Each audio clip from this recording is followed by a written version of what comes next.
Halo teman-teman, di video kali ini kita bakal bahas IELTS in a nutshell. In a nutshell itu artinya sebuah ungkapan ya. Jadi kita akan menjelaskan IELTS dalam secara ringkas, bukan IELTS di dalam sebuah cangkang. In a nutshell itu kalau di bahasa Inggris sebutnya idioms, ungkapan aja. Oke, kita masuk langsung ya. Bisa dilihat di layar. Nah, ini cangkang kacang. Nah, kita di IELTS ini ingat kita punya 4 bagian: listening, reading, writing, and speaking. Mendengarkan, membaca, menulis, dan berbicara. Dalam semua aspek subjek ini, semuanya punya porsinya sama, 20% untuk semuanya. Jadi tidak ada yang lebih besar, tidak ada yang lebih kecil. Kalau punya kekurangan ataupun kelebihan ya semuanya kalian ya kalau bisa harus kalian atasi.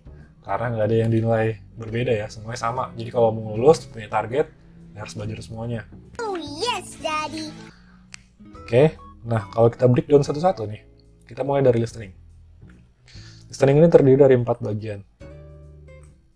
Oke, terdiri dari 4 bagian, 4 section. Dan terdiri dari 40 soal.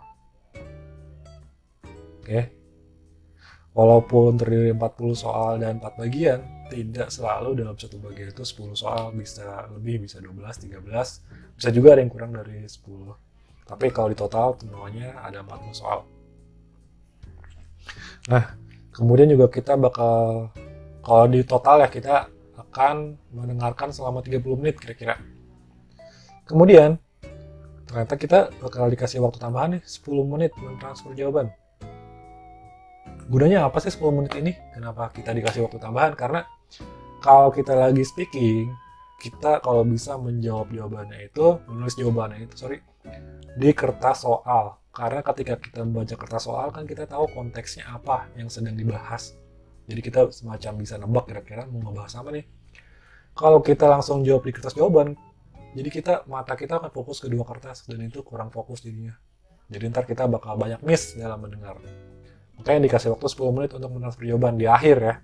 Jadi setelah 30 menit listening, kita bakal dikasih waktu 10 menit tambahan. Kurang lebih dalam listening ini ada 6 tipe soal.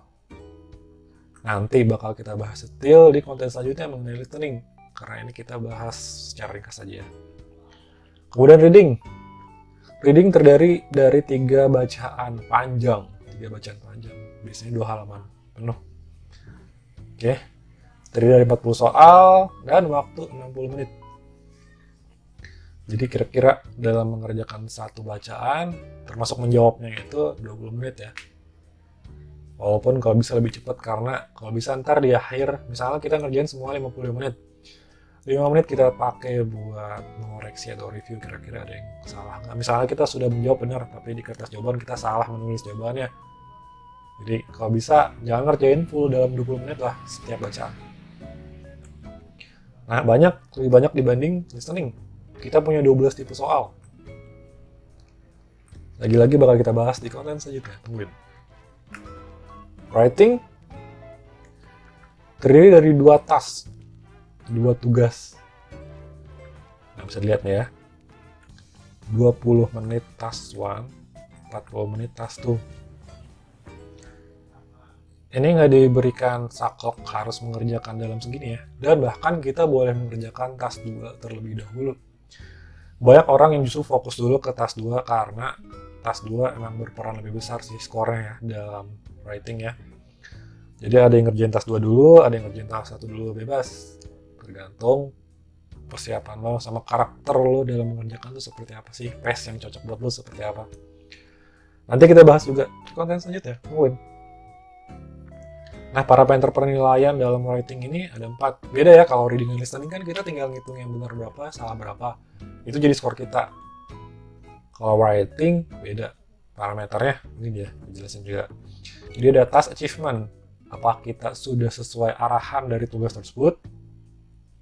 Kemudian juga coherence and cohesion. Iya, dalam menulis, tentu aja ya. Bahkan dalam misalnya teman-teman yang udah ngerjain skripsi ataupun tesis, dalam kita menulis skripsi tersebut, argumen-argumen tersebut kan harus saling berhubungan ya antar paragraf.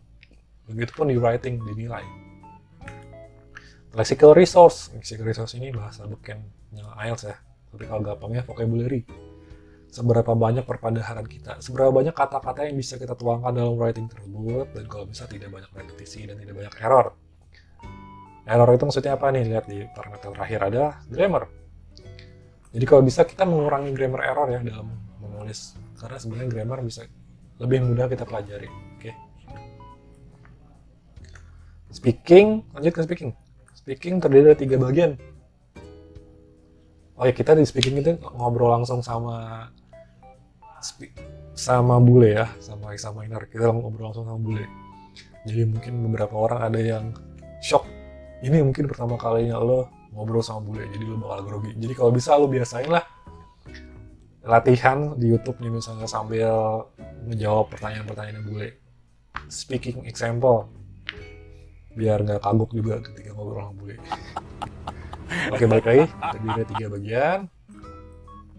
Total itu selama 3 bagian itu bentar sebenarnya, 11-15 menit.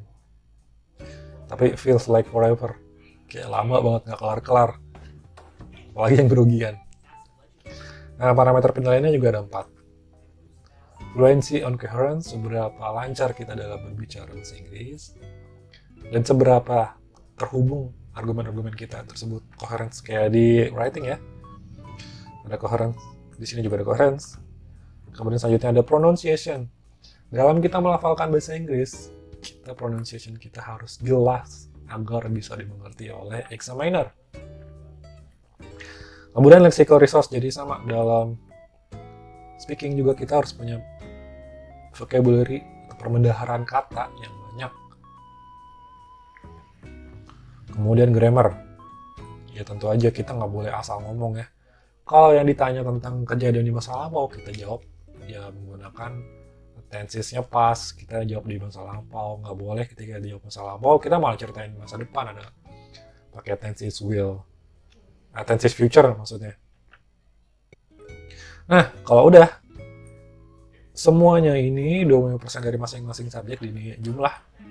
Kemudian di bagian 4, itulah nilai kalian. Oke, ini adalah video IELTS in a nutshell.